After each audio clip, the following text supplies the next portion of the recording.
Welcome to another edition of Tubi Horror Tuesdays. I'm your host, Kevin Lucia, on House of Shadows and Ink. I hope everyone had a great holiday season. Those of you hopefully enjoyed time off or time with your friends and family and loved ones. I spent a lot of time, as you can imagine, watching Tubi horror movies. So I've got a new clutch of them for you today. Some of them great, some of them not so great, and maybe one or two that are suitable for hate watching. But anyway, let's jump right in. The very first one is Killer Content. Now, Killer Content is a movie at this point that we've already seen before. A social media influencer has a stalker. She gets traumatized by it. She needs to find herself again, and she goes out to the woods in a cabin, because that's always safe, right? She goes out to a cabin in the woods to kind of decompress and regain herself. Another stalker has followed her there, though, a mega fan who wants her to teach her how to be a star. And of course, she's not really willing to take no for an answer.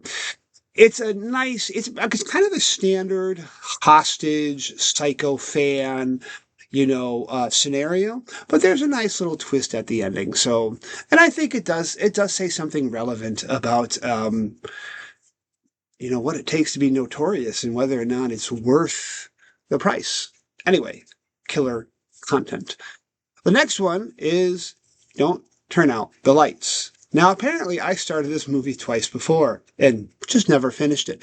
Usually, whenever that happens, I just assume that life got in the way. I don't assume the movie was bad or anything like that. Plus, we all know how it works, right? We sit down and read a book, get through a chapter, we put it down. 2 minutes later, we come to it and we rip right through it again. So it really is I'm very situational about this time and place. So I'm like, well, I haven't finished this movie, so let's try to finish this movie. And quite frankly, I'm a little confused as to why I stopped it, because it's a great film. Don't Turn Out the Lights. Group of college friends get in an RV, going cross country to a concert. What they don't know, however, is this RV belonged to, one of our college students' uncles. He maybe didn't ask permission to take the RV. Maybe the uncle has some occult interests that are in the RV. Am I talking about a cursed RV? I might be talking about a cursed RV. Anyway, it was a good film. It was intense. It was suspenseful. And like I said, I'm unsure as to why I watched it twice and didn't finish it. But anyway, Don't Turn Out the Lights. The next one is Fertile Ground.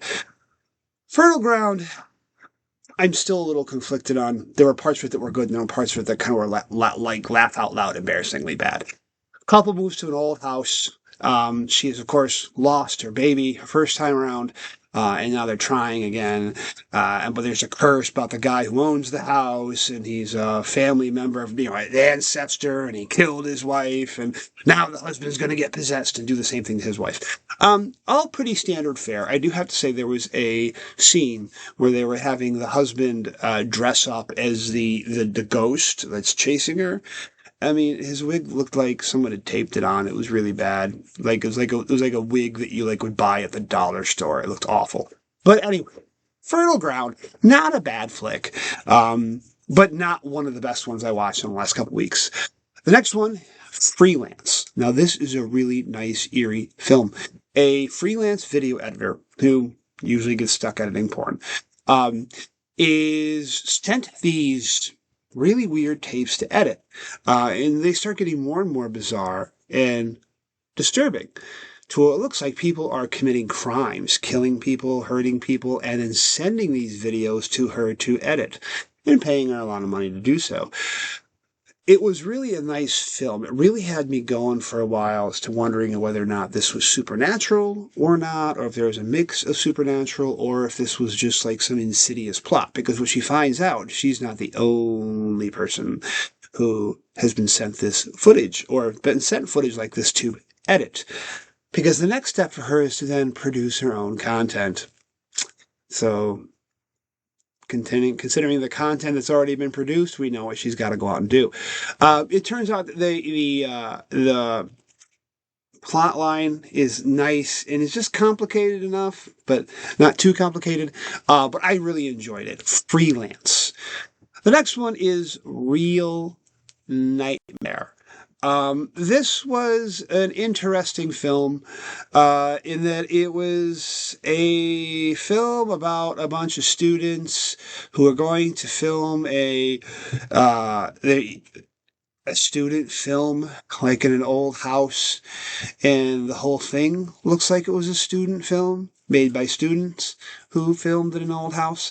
I'm not bagging on them really. With the amount of movies that are on Tubi and it's great. It's a great opportunity for people to be able to produce something and say it's on Tubi. You can go watch it. This one was a little bit on the down low indie wise. And a lot of times with those indie movies, those really small movies, you find like gems in the rough and you're like, wow, this is really well produced, it's well acted. This one, it's okay, but it's painfully obvious that none of these people are actors. And they're creating something that they love, which is fine.